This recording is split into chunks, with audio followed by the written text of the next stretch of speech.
when Sherell was murdered, a piece of me died with her. I think about her all the time. I want to know why you did something like this, so vicious. Cheryl's mother says Mabin stabbed her daughter more than 200 times, leading to a closed casket funeral. Sherell Pringle went out on a date and never came home. By the next day, her family was not waiting quietly for answers. They were moving, searching, calling, looking for anything that could explain why a 40-year-old mother from Woburn, Massachusetts, had suddenly gone silent. Her son, Jamani, knew something was wrong. This was not like his mother. Sherell was not the kind of woman who simply disappeared from her life without a word. She had people who loved her, a son who depended on her, a family who knew her habits, her voice, her movements, and her routine. So when she did not return home, the fear came quickly. And then came the first clue. Her phone was reportedly traced to Lynn. But when the family found it, it was not sitting safely on a table. It was not inside a car. It was not in Sherell's hand. According to her family, the phone was found in a sewer or catch basin.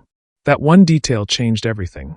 Because when someone vanishes after going out with another person, and their phone ends up discarded in a place like that, it stops feeling like a misunderstanding.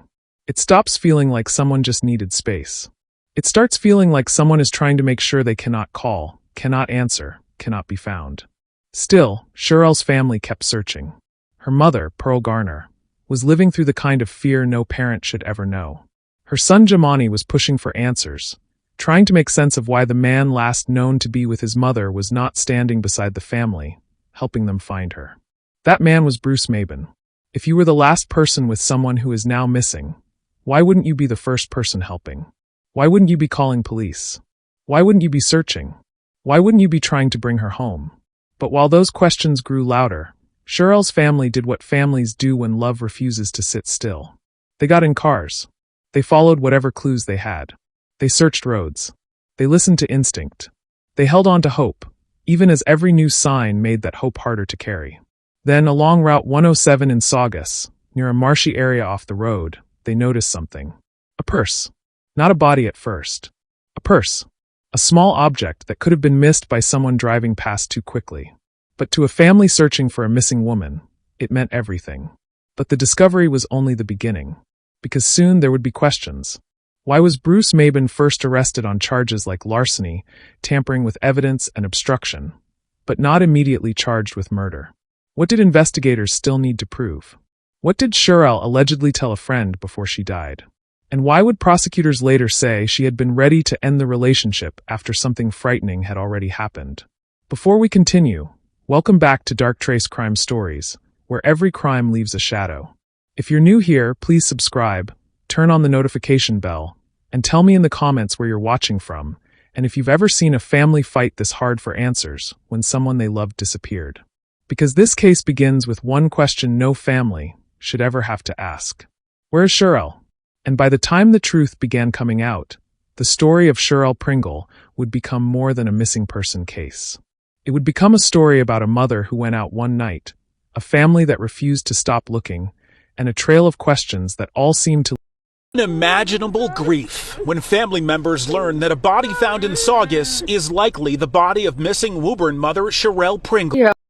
Before Sherell Pringle's name became tied to a Marsh in Saugus, before courtrooms, charges, and painful questions, she was a 40-year-old mother from Woburn, Massachusetts, trying to build a life that still had room for more. Her full name was Sherell Michelle Pringle. And to the people who loved her, she was not just another woman in another tragic story. She was a mother, a daughter, a sister, a worker, a dreamer, a woman with plans. Her son, Jamani Larion, was at the center of her world. That bond between mother and son was not casual. Public accounts describe Sherell as deeply devoted to him, the kind of mother who pushed him to do more, to aim higher, and to believe there was more waiting for him in life. She was not simply present. She was active in his life. She supported him. She encouraged him. She stood behind him in the way only a mother can. And that is what makes what happened later so difficult to sit with. Because when Sherell disappeared, Jamani was not wondering whether his mother cared enough to come home. He knew she did. He knew her silence meant something was wrong. And at the time she was killed, Sherell seemed to be stepping toward something new. She had been looking forward to a new chapter, and her dream home offer was accepted after her death. That detail is painful because it shows how close she was to another version of her life. A home. A fresh start. A future she should have been alive to walk into. So when we talk about Sherell, we are not only talking about the way she died. We are talking about the life that was interrupted. A son lost his mother. A mother lost her daughter. A family lost someone who held a real place in their everyday lives. Sherell was still building. Still working. Still dreaming. Still being a mother. But while Sherell was trying to move forward, there was one relationship in her life that prosecutors would later say had already crossed into danger. By the time Sherell Pringle disappeared, one name was already sitting heavily in the minds of her family. Bruce Mabin. Public reporting identified him as a man from Lynn, Massachusetts, and the person Sherell had reportedly been dating for several months. To anyone outside the relationship, it may have looked like a private matter between two adults. But after Sherell vanished, that relationship became one of the first places her family looked for answers. Not because they were trying to create a story, because Bruce was reportedly the last person known to have been with her. And when a woman goes out with someone, does not come home, and then her phone is found somewhere it should never be, every hour starts to matter. At first, the public did not know everything prosecutors would later say about the relationship. The early focus was simple and urgent.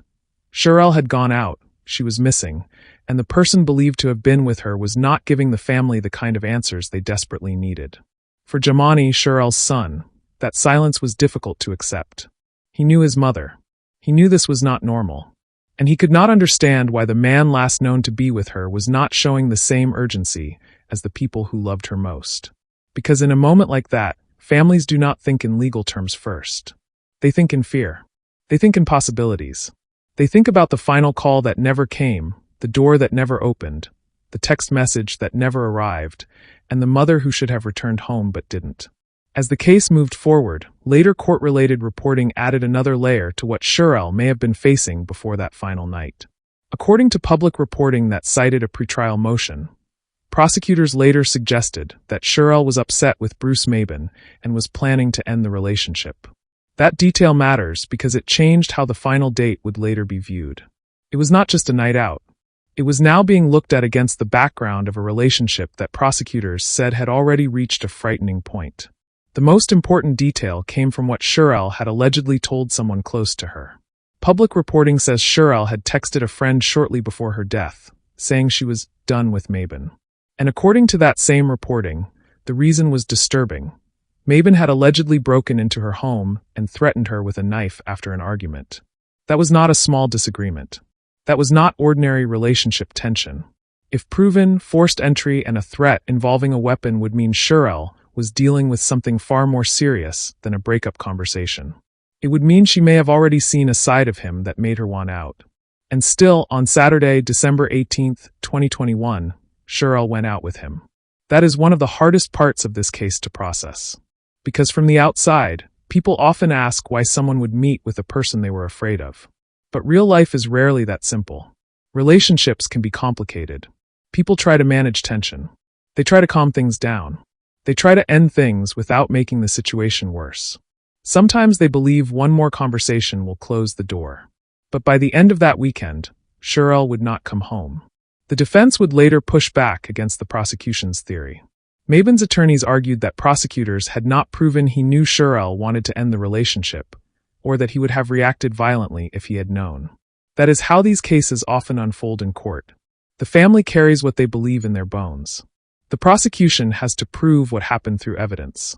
The defense challenges the meaning of that evidence. But for Sherell's family, the timeline was already terrifying. She had gone out with Bruce Mabin. She vanished. Her phone was reportedly found discarded. Her loved ones were searching roadways and marshland. And the man they believed had last seen her alive was now at the center of the questions they could not stop asking. What happened after Sherell left home? What happened between her and Bruce? And why did a woman who was still building her life suddenly end up missing? And then came Saturday, December 18, 2021, the night Sherell went out with him, and the last night her family would expect her to walk back through the door. On Saturday, December 18th, 2021, Sherell Pringle went out with Bruce Mabin.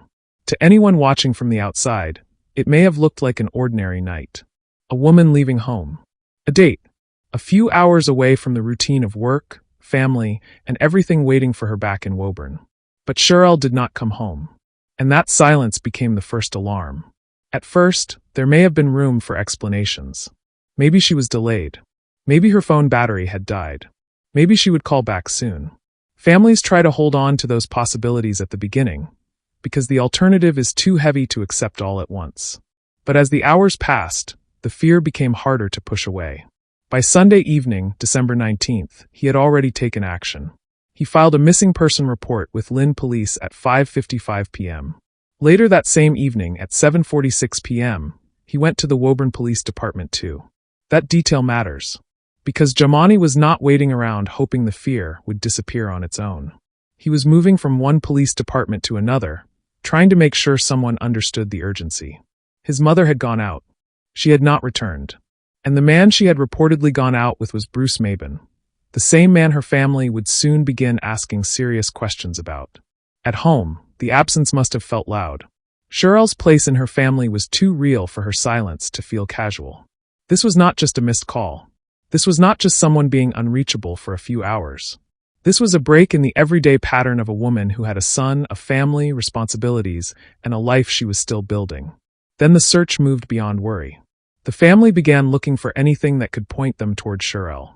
Sherell's mother, Pearl Garner, said the family tracked Sherell's phone to a location in Lynn. That could have been the moment they hoped they were getting closer to finding her alive. A phone can sometimes lead to a person. A location can sometimes become an answer. But what they found only made the fear worse. Jamani said the phone was found in a sewer or catch basin. Think about what that meant for her family in that moment. Sherell's phone was not simply misplaced. It was not lying somewhere safe. It was not in a place that made sense for a woman who had gone out and planned to return home. It was somewhere that raised more questions than it answered. Why would her phone be there? Who put it there? And if Sherell did not have her phone, how was she supposed to call for help? That discovery pushed the family even harder. They spread Sherell's story online. They searched in person. They did not treat her disappearance like a waiting game. They treated it like every minute mattered, because to them, it did. They drove around searching for signs of her.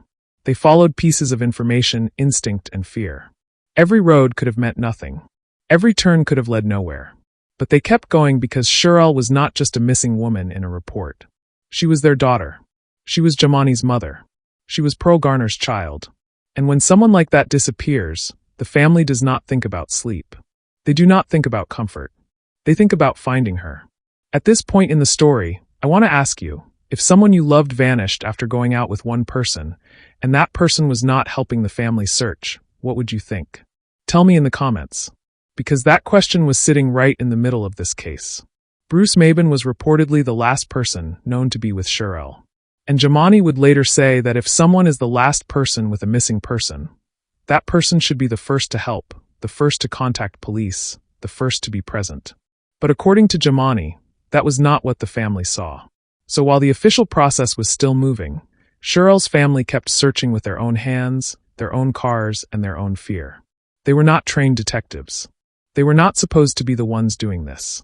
But they knew Sherell. They knew her silence was not normal. And soon, on a road near Route 107 in Saugus, the search would lead them to a purse near the road, and then to the place that would turn their fear into grief. By Tuesday afternoon, December 21st, 2021, Sherell Pringle's family had already been living through days of fear. Not the kind of fear that passes after a few phone calls. This was the kind that sits in the body. The kind that makes every unanswered call feel heavier. The kind that makes every road, every turn, every small object on the ground feel like it might be connected to the person you are trying desperately to find. Sherell had been missing since the weekend. Something was wrong. And the longer Sherell remained missing, the harder it became to hold on to any peaceful explanation. Still, her family kept moving. They searched because love would not let them stop. Relatives were driving around after someone had a feeling Sherell might be near water. That feeling led them toward Saugus, along Route 107 North, near the Salem Turnpike, in the area also described in public reporting as the Rumney Marsh Reservation. For most people passing through, It may have looked like just another roadside area. But for Sherell's family, every detail mattered. They were watching closely, looking for anything. A sign, a clue, a piece of her. Then they saw something near the road. A purse. It was such a small thing compared to the size of the fear they were carrying. But in that moment, it must have felt enormous. Because when a woman is missing, and her family sees a purse near the road, they do not see an ordinary object. They see possibility. They see dread. They see the chance that the search is about to change forever. They stopped. They turned back. They walked toward it. And from there, the search led them into the kind of moment no family should ever be forced to live through. Sherell was found in the marshy area along Route 107. Her family found her. Not because they had given up. Not because they waited for someone else to do it. But because they had refused to stop searching. They were not supposed to be investigators. They were her family. That is what makes this part of the story so painful. A mother should not have to search marshland for her daughter. A son should not have to push for answers about the woman who raised him. Relatives should not have to drive roadways, track phones, follow fear, notice a purse, and then come face to face with the worst possible answer. But that is what Sherell's family said happened. Pearl Garner would later express the frustration clearly. She said the police did not find Sherell. The family did. Those words carry weight because they are not just about the discovery. They are about everything that came before it. The fear. The waiting. The feeling that Sherell's silence was being treated as less urgent than it felt to the people who knew her. Her older brother, Diocious Wesley, also believed authorities had enough information and did not act fast enough. To the family, the clues were already serious. Sherell had gone out with Bruce Mabin. She had not returned. Her phone was reportedly found in a place that made no sense. And the man believed to have last been with her was not, in their view, acting like someone desperate to help bring her home. For Sherell's loved ones, those details were not separate pieces. They formed one terrifying question. Where was Sherell? And when that question was finally answered, it did not bring relief. It brought grief. Because Sherell was no longer missing. The search for a living woman became the recovery of a body. The hope that she might still walk through the door was replaced by the reality that she would never come home again. At that moment, the story changed. It was no longer only about a missing mother from Woburn. It became a homicide investigation. And that shift mattered because now the questions became sharper. Who had harmed Sherell? What happened after she went out on December 18th? Why was her phone found where it was? Why was her purse near the road? And what did Bruce Mabin know? The discovery in the marsh did not end the family's fight. In many ways, it began a new one. Now they needed answers. They needed accountability. They needed the truth to be proven in a way the court could not ignore. And as investigators moved from a missing person search into a homicide case, attention turned back to the man Sherell's family had already been questioning from the start. Bruce Mabin, the man reportedly last known to be with her. The man Jamani believed should have been helping from the beginning. The man whose name would soon move from the center of the family's suspicions into the center of a criminal case. I'm just feeling empty inside. I need my mom. I want her back immediately. I'm scared. It's been too many days that's passing, okay? I haven't heard anything. I'm going to say, I don't know if she's living. After speaking with us, the phone rang. Relatives found Sherell. The rest of the family rushed to the scene where police soon took over. Family members say they were trying to connect the dots from where Sherell's phone was found in Lynn, pulling over near the Rumney Marsh on the way, discovering her purse and then her body alongside Route 107 in Saugus. And I just don't understand how somebody would take somebody's child. Who gives them the right? I love my mom to death, man. Now she's gone because it is. We did everything ourselves. You think the police found her? We found her. Family and friends began looking for Pringle Tuesday morning. Started a plan last night to go search, and that's what we did because we wasn't waiting for police. Police take too long. Seen a purse on the side of the road, and then they just came back around and basically started walking and just digging through the woods. They found. When he did call 911, they said they had found a dead body. Family friends who say they found Pringle's body say they're not pleased with the initial investigation. We kept reaching out to them, the family, friends, They wasn't, following up on any tips or anything that we gave them. So all aspects. That's what made us go searching, because we wasn't hearing nothing back from them. They wasn't saying anything to us. Tuesday, the Essex District Attorney's Office confirming the discovery, saying no arrests have been made, but that foul play is suspected. Pringle's son, Jamani, told police his mom was out with a man living in Lynn that she'd been dating for several months. These men out here, you gotta do better. You gotta do better. You gotta protect us, not hurt us. You're supposed to love us, not kill us. I should have checked with Mom. You good? Are you sure this is the right one? You sure? He hasn't even called me, not to say one thing, so I'm feeling like he has something to do with it. Investigators say foul play is suspected in Pringle's death, but they are not talking about possible suspects in the case as devastated family and friends push for answers. I love you, and you will never, ever, ever, ever, ever be forgotten. You will never be forgotten. Justice is going to be served, too. After Sherell Pringle was found in the marsh along Route 107, the case moved into a different kind of urgency. She was no longer a missing woman. This was now a homicide investigation. And almost immediately, the same name her family had been saying from the beginning came back into focus. Bruce Mabin. Bruce Mabin was arrested shortly after Sherell's body was found. The charges were not what many people might have expected. He was not immediately charged with murder. He was first charged with larceny over $1,200, tampering with evidence, and obstruction in connection with the investigation.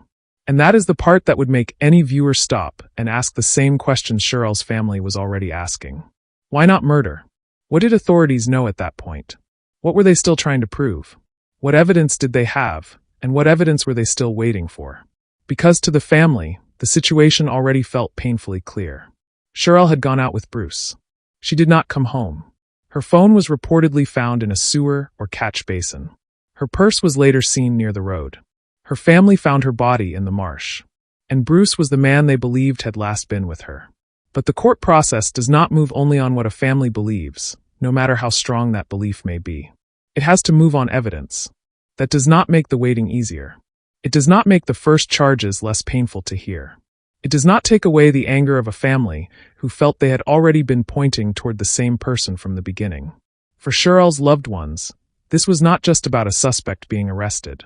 It was about whether the system was moving with the same urgency they had felt from the moment Sherell vanished. And in those early days, the gap between family instinct and legal proof must have felt unbearable. Jamani had already lost his mother. Pearl Garner had already lost her daughter.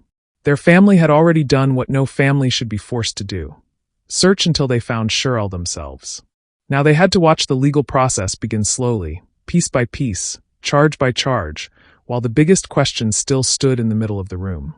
Who killed Sherell Pringle? Bruce Mabin was in custody, but the murder charge had not yet come.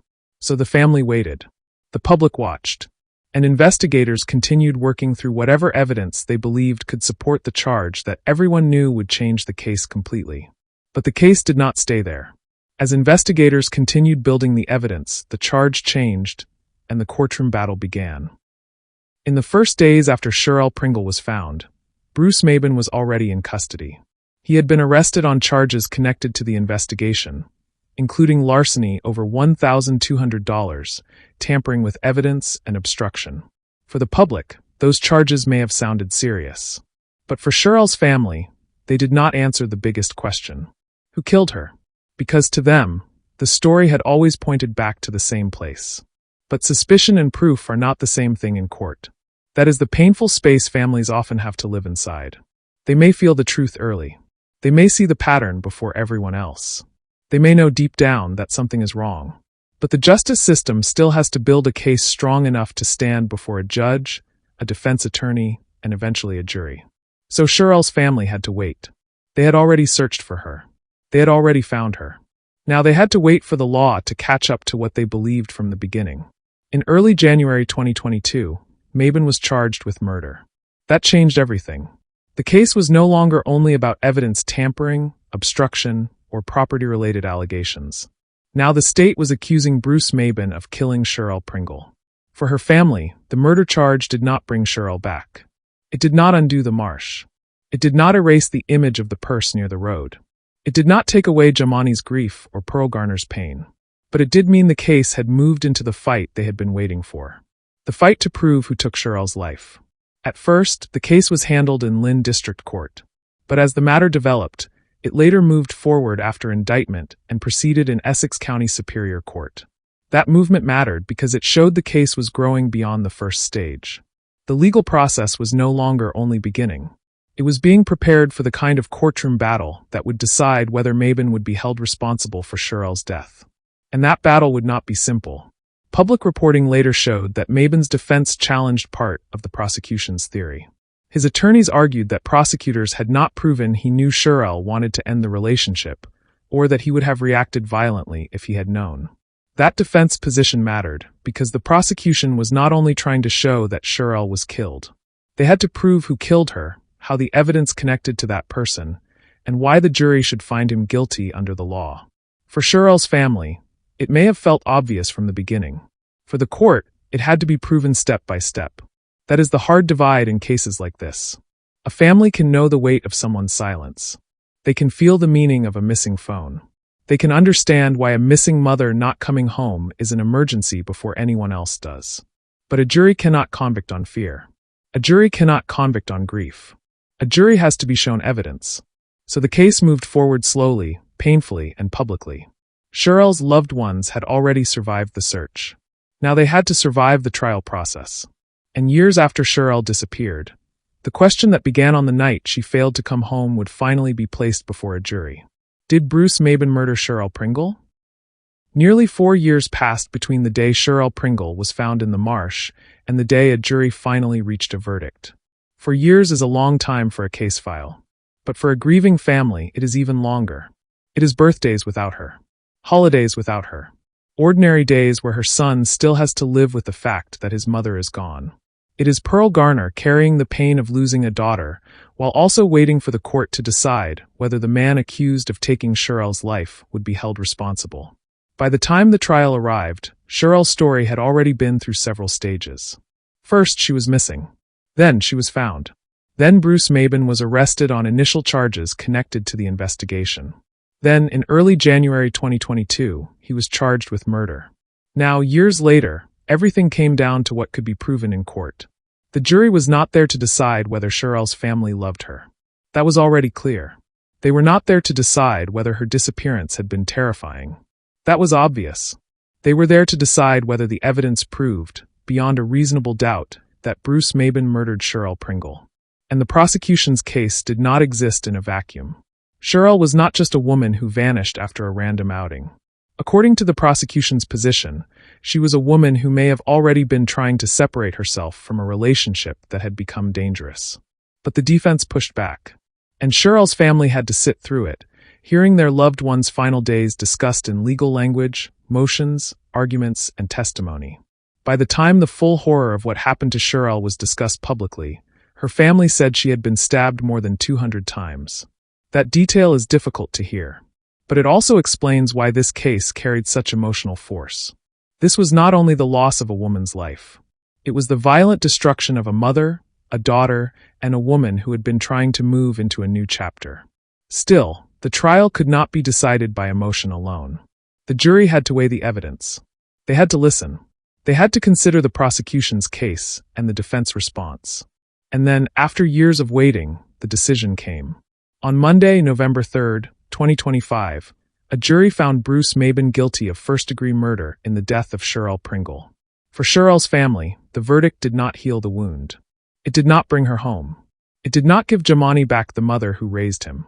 It did not give Pearl Garner back the daughter she had loved, searched for, and mourned.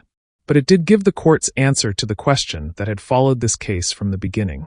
Bruce Mabon was guilty. The same man Sherell's family had questioned from the earliest days. The same man believed to be the last person with her. The same man whose role had moved from suspicion to arrest, from arrest to indictment, and from indictment to trial. Now a jury had spoken. And 2 days later, Sherell's family would return to court again. This time, not to wait for a verdict. This time, to face Bruce Mabon at sentencing. 2 days after the verdict, Sherell Pringle's family walked back into court. This time, They were not waiting to hear whether Bruce Maben was guilty. The jury had already answered that. On November 3, 2025, he had been convicted of first-degree murder in Sherell's death. Now, on November 5, 2025, the case had reached sentencing. For some people watching from the outside, sentencing can feel like the end of a case. A judge speaks. A sentence is given. The defendant is taken away. But for Sherell's family, this was not just a legal ending. It was another day they had to sit in the same room as the man convicted of killing someone they loved. Judge Thomas Drexler sentenced Bruce Maben to life in prison without the possibility of parole. That meant he would not walk free again. It meant the court had given the strongest punishment available for the crime. But even that could not balance what Sherell's family had lost. Because no sentence could return Sherell to her son. No sentence could give Pearl Garner another phone call with her daughter. No sentence could erase the search, the marsh, the purse near the road, or the years spent waiting for a courtroom to finally say what the family had believed from the beginning. And then Pearl Garner spoke. Sherell's mother stood before the court carrying the kind of grief that does not become lighter just because a verdict has been reached. Public reporting described her victim impact statement as direct and deeply emotional. She made it clear that losing Sherell was not only a tragedy written into court records. It was a wound that entered every part of her life. A mother is not supposed to bury her daughter. A mother is not supposed to search for her child and then live with the memory of where that search ended. Pearl had already lived through the fear of Sherell going missing. She had already lived through the discovery. She had already lived through the wait for charges, the long road to trial, and the pain of hearing what had been done to her child discussed in court. Now she had to face the man convicted of causing all of that pain. And she did not soften what she felt. She spoke as a mother whose daughter had been taken from her in a brutal way. She spoke as someone who had been forced to keep breathing after the kind of loss that can break a person from the inside. She spoke for Sherell because Sherell could no longer speak for herself. At sentencing, the pain in that courtroom was bigger than one family member. It belonged to Jamani too. Sherell's son had been one of the first to raise the alarm when she did not come home. He had gone to police. He had questioned why the man last known to be with his mother was not helping the family's search. He had already carried the shock of losing the woman who raised him. And now, years later, he had to live with the final truth that his mother was not coming back.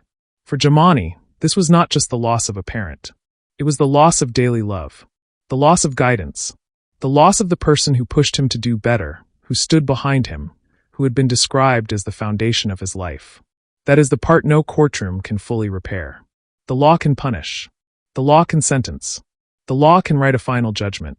But it cannot replace a mother. It cannot rebuild the future Sherell was still reaching for. It cannot hand her the keys to the dream home she never got to live in. It cannot give her family another holiday, another birthday, another ordinary day with her. By the time sentencing ended, Bruce Maben had been ordered to spend the rest of his life in prison without parole.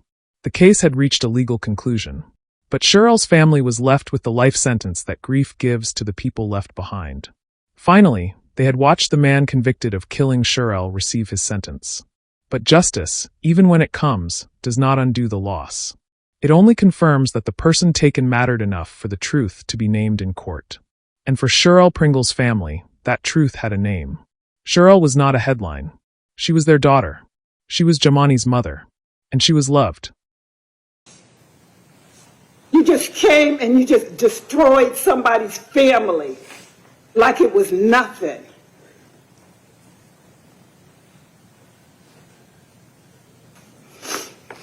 Because she didn't want you.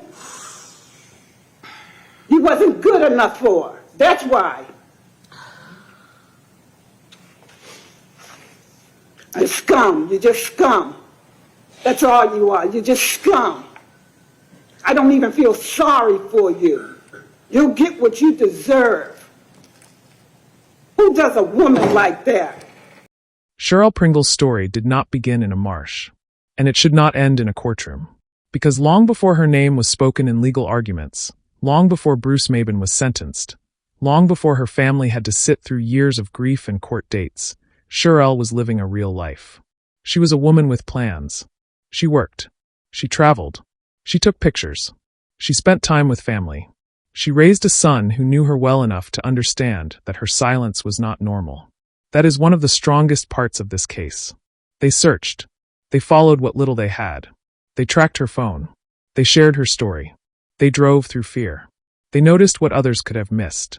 And when they saw that purse near Route 107, they stopped because love notices what grief is afraid to find. They were not supposed to be the ones to find Sherell. But they did. And after that, they still had to keep going. They had to grieve while waiting for charges. They had to watch the case move through court. They had to hear the details of what happened to someone they loved. They had to wait nearly 4 years for a jury to speak. Then, in November 2025, the verdict came. Bruce Maben was found guilty of first-degree murder. 2 days later, he was sentenced to life in prison without the possibility of parole. That sentence mattered. But it did not bring Sherell home. It did not return a mother to Jomani. It did not give Pearl Garner another moment with her daughter. It did not put Sherell inside the dream home she never got to live in. And that is why her name has to be remembered for more than the violence that took her. Sherell was not just what happened to her. If Sherell's story stayed with you, leave her name in the comments. Share this story with someone who needs to understand how quickly danger can hide behind a relationship. And subscribe to Dark Trace Crime Stories, where every crime leaves a shadow.